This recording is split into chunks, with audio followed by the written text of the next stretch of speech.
Egypt में एक विशाल नई प्रशासनिक राजधानी का निर्माण किया जा रहा है। कायरो के पूर्व में लगभग 45 किलोमीटर सिंगापुर के आकार के बराबर रेगिस्तान की एक पट्टी पर यदि आप कायरो में पैदल चलते हैं या ड्राइव करते हैं तो आप ये सोचने के लिए ललचा सकते हैं कि इजिप्ट की सरकार ने इस बहु अरब डॉलर की परियोजना को तत्काल आवश्यकता को पूरा करने के लिए शुरू किया। दरअसल मौजूदा पूंजी मुश्किल से काम कर रही है। कायरो के केंद्रीय तहरीर चौक के आसपास के मंत्रालय और दूतावास शहर की धमनियों को बंद कर रहे हैं। इन इमारतों और उनके रहने वालों की सुरक्षा सुनिश्चित करने के लिए कई सड़कों को अवरुद्ध कर दिया गया है। कई बार शहर में एक जगह से दूसरी जगह तक जाना असंभव हो जाता है। इसके अलावा पहले से भीड़भाड़ वाली राजधानी की 22 मिलियन आबादी 2050 तक दोगुनी होने की उम्मीद है। इसलिए नई प्रशासनिक राजधानी पर विश्वास करना आसान है, जिसके पूरा होने पर दूतावासों, सरकारी एजेंसियों, संसद, 30 मंत्रालयों, एक उत्साही राष्ट्रपति परिसर और लगभग 6.5 मिलियन लोगों के रहने की उम्मीद है। ऐसा लगता है कि यह न केवल प्रशासनिक भवनों को कायरो से बाहर ले जाएगा बल्कि बहुत जरूरी आवास भी बनाएगा। इसके अलावा सरकार नए विकास में प्रति निवासी 15 वर्ग मीटर हरित स्थान आवंटित करने के लिए प्रतिबद्ध है। नई राजधानी में एक केंद्रीय ग्रीन रिवर होगी जो न्यूयॉर्क के सेंट्रल पार्क के आकार के 2 गुने आकार के खुले पानी और रोपित हरियाली का संयोजन होगी। इसलिए इस परियोजना को प्रदूषण से निपटने और इजिप्ट को हरियाली बनाने के प्रयास के रूप में भी बेचा जा रहा है। लेकिन अगर आप सतह के नीचे देखते हैं और सबसे महत्वपूर्ण बात पैसे का पालन करते हैं तो आप स्पष्ट रूप से देखेंगे कि यह परियोजना सरकार द्वारा काहिरा को कम करने और शहर के निवासियों की रहने की स्थिति में सुधार करने के परोपकारी प्रयास से कहीं अधिक है। नई प्रशासनिक राजधानी की लागत लगभग 40 बिलियन डॉलर होने की उम्मीद है। शहरी विकास के लिए प्रशासनिक पूंजी administrative capital for urban development ACUD का 51%, जो कंपनी परियोजना की देखरेख करती है, इजिप्ट की सेना के स्वामित्व में है और शेष 49% आवास मंत्रालय के पास है। परियोजना के वित्तपोषण में सेना की भारी भूमिका एक पूर्व सेनापति द्वारा शासित देश में नागरिक और सेना के टकराव का एक और सबूत है।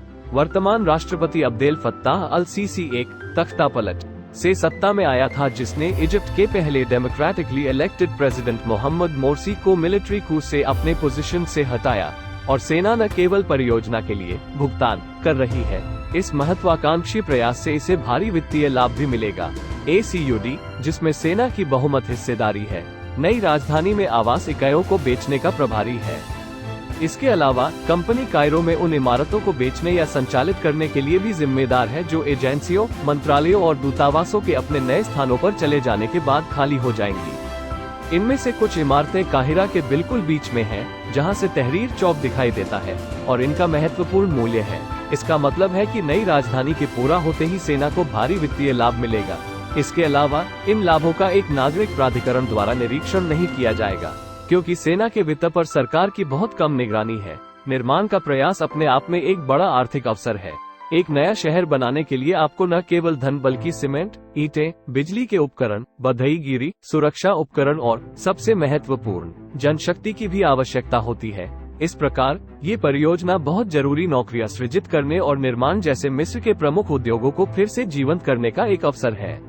लेकिन ऐसी आशंकाएं हैं कि यह परियोजना न केवल देश के रीढ़ उद्योगों और संघर्षरत व्यवसायों को अपने पैरों पर वापस आने में मदद करेगी, बल्कि सेना को मिस्र की अर्थव्यवस्था में अपने जाल को और फैलाने की अनुमति भी देगी। उदाहरण के लिए, सेना के पास नए शहर के निर्माण को पूरा करने के लिए आवश्यक अधिकांश स्टील और सीमेंट प्रदान करने की क्षमता है। इसके अलावा कम वेतन वाली भर्तियों के रूप में इसकी सस्ती जनशक्ति तक पहुँच है। इस प्रकार ये संभवतः सेना होगी जो इस अभूतपूर्व निर्माण अभियान से सबसे अधिक लाभान्वित होगी। ये भी स्पष्ट नहीं है कि एक बार पूरा हो जाने के बाद नई राजधानी में कौन रह पाएगा। वहाँ के हाउसिंग यूनिट्स को बहुत भारी कीमतों पर बेचा जा रहा है। नई राजधानी में एक 2 बेडरूम का अपार्टमेंट लगभग $50,000 में जाता है, एक बड़ी राशि जो उस देश में कई लोगों की पहुँच से बाहर है जहाँ पर कैपिटा GDP लगभग $3,000 है। इस प्रकार ऐसा लगता है कि नई प्रशासनिक राजधानी अमीरों के लिए एक और गेटेड समुदाय के रूप में काम करने जा रही है और कायरो के गरीब और वंचित निवासियों की आवास की जरूरतों को पूरा करने के लिए बहुत कुछ नहीं करेगी। अगर सरकार यह सुनिश्चित करने के लिए तत्काल कदम नहीं उठाती है कि इस नए शहर के द्वार गरीब नागरिकों के लिए भी खुले हैं, तो यह नई परियोजना मिस्र के वंचित लोगों की मदद करने में बहुत कम हासिल करेगी। यही कारण है कि कई लोग नई प्रशासनिक राजधानी को पहले से ही संसाधनों की भारी बर्बादी के रूप में देख रहे हैं। आलोचकों का कहना है कि नई राजधानी के निर्माण पर खर्च किए गए धन का उपयोग इसके बजाय पुरानी कायरो के रूप में जाने जाने वाले गरीब हिस्सों में रहने की स्थिति में सुधार के लिए किया जाना चाहिए था। इन आलोचकों के जवाब में सरकार ने कहा कि शहर में अंततः सामाजिक आवास भी शामिल होंगे, लेकिन इन इकाइयों का निर्माण कब किया जाएगा और जरूरतमंद लोगों को उपलब्ध कराया जाएगा, इसका कोई विवरण नहीं दिया गया है। ये सब होस्नी मुबारक के शासन और उसके पतन की याद दिलाता है। मुबारक के शासन के अंतिम दशक को अमीर पूंजीवादी समूहों के उदय से अर्थव्यवस्था को बढ़ने में मदद मिली, लेकिन साथ ही साथ इस विकास के लाभों को समाज के गरीब क्षेत्रों तक पहुंचने से रोक दिया गया और जनवरी 2011 में मुबारक शासन को गिराने वाले सबसे प्रमुख नारों में से एक सामाजिक न्याय था। इस परियोजना के साथ, जो संभवतः देश के अमीरों को अमीर बना देगी, सेना को मजबूत बनाएगी और संसाधनों के लगातार बढ़ते गलत वितरण में योगदान देगी, अल सीसी उन गलतियों को दोहराता हुआ प्रतीत होता है जो मुबारक के पतन का कारण बनी। लेकिन अगर परियोजना लोगों की मदद करने वाली नहीं है और सरकार के लिए उनका समर्थन बढ़ाने वाली नहीं है, तो अल सीसी इस भारी प्रयास के साथ आगे क्यों बढ़ रहा है? इजिप्ट की नई प्रशासनिक राजधानी आम विश्वासियों की मदद के लिए भले ही कुछ खास न करे, लेकिन ये राष्ट्रपति अल सीसी के लिए कुछ प्रमुख लाभ प्रदान करेगी। सबसे पहले, यह नई परियोजना इजिप्ट के शक्तिशाली व्यवसायों को अल सीसी के पक्ष में लाने में मदद करेगी। मुबारक के शासन के दौरान निजी क्षेत्र का इजिप्ट में महत्वपूर्ण आर्थिक और राजनीतिक दबदबा था, लेकिन अल सीसी के सत्ता में आने के बाद इसे ज्यादातर सेना द्वारा दरकिनार कर दिया गया और एक माध्यमिक अभिनेता के रूप में घटा दिया गया। मिस्र जैसी नव उदारवादी अर्थव्यवस्थाओं में अधिनायकवादी सरकारों को स्थिरता बनाए रखने के लिए निजी क्षेत्र के समर्थन की आवश्यकता होती है और अल सीसी जानते हैं कि एक बड़ा निर्माण प्रयास, जैसे एक नई राजधानी का निर्माण, व्यवसायों को जीतने का सबसे अच्छा तरीका है, जबकि सैन्य वह होगा जो नई प्रशासनिक राजधानी के निर्माण से सबसे अधिक लाभान्वित होगा। ये परियोजना इतनी बड़ी और इतनी आकर्षक है कि यह निजी क्षेत्र के लिए भी अवसर पैदा करेगी। उदाहरण के लिए, मिस्र की सबसे बड़ी निर्माण कंपनियों में से एक तलत मुस्तफा समूह ने न्यू एडमिनिस्ट्रेटिव सिटी में नूर सिटी, एक स्मार्ट सिटी प्रोजेक्ट की नींव रखी है। ऐसी परियोजनाएं निजी क्षेत्र को सरकार का समर्थन करने के लिए प्रोत्साहन देती हैं और महत्वपूर्ण कर राजस्व भी प्रदान करती हैं। उदाहरण के लिए, नूर सिटी से $7 बिलियन का अनुमानित कर राजस्व उत्पन्न होने की उम्मीद है। नई राजधानी अल सीसी को बहुप्रतीक्षित वैधता भी देगी। व्यक्तित्व पंथ लंबे समय से इजिप्ट की राजनीति का एक महत्वपूर्ण पहलू रहा है।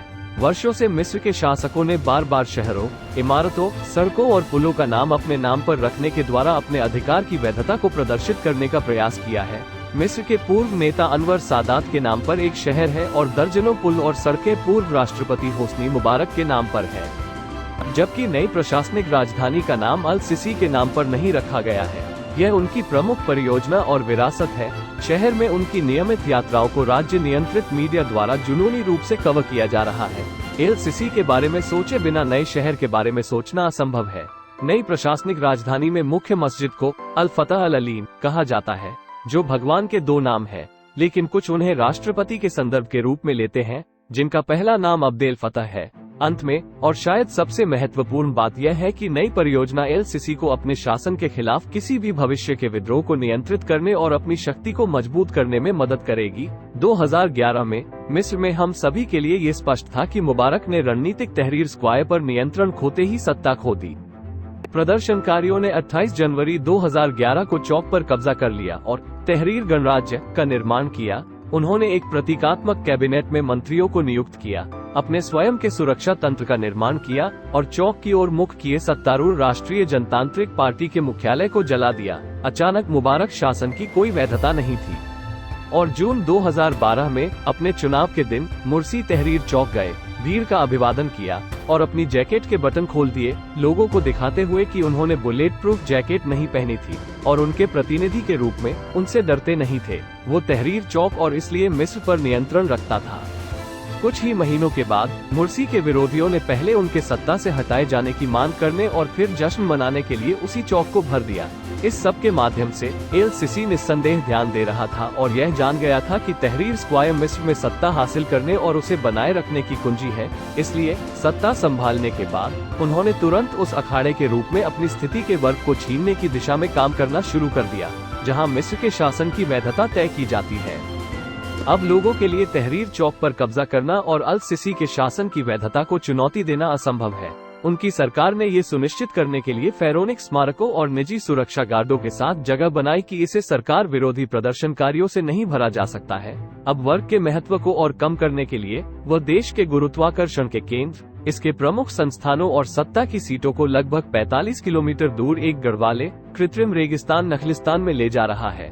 11 फरवरी 2011 को इजिप्ट के लोग तहरीर चौक से मुबारक के राष्ट्रपति भवन तक चले गए ताकि उन्हें इस्तीफा देने के लिए मजबूर किया जा सके। एक बार जब राष्ट्रपति नई प्रशासनिक राजधानी में चले जाते हैं तो जनता का ऐसा प्रदर्शन फिर से संभव नहीं होगा।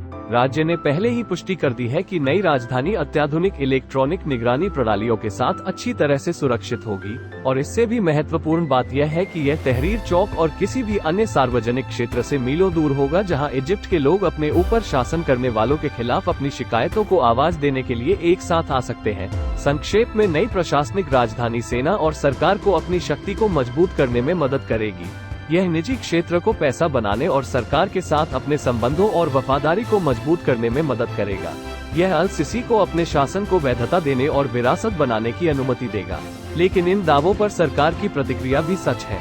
ये परियोजना देश की भीड़भाड़ वाली राजधानी में रहने वाले आम मिस्रियों के जीवन में एक ठोस अंतर लाएगी और प्रमुख निर्माण प्रयास राष्ट्रीय अर्थव्यवस्था को आगे बढ़ाएंगे। पर असल मायने में ये कितना लाभकारी होगा, ये पता चलने में वर्षों लगेंगे। अगर आपको हमारा कंटेंट पसंद आया हो तो हमारे वीडियो को लाइक और चैनल को सब्सक्राइब करना न भूलें।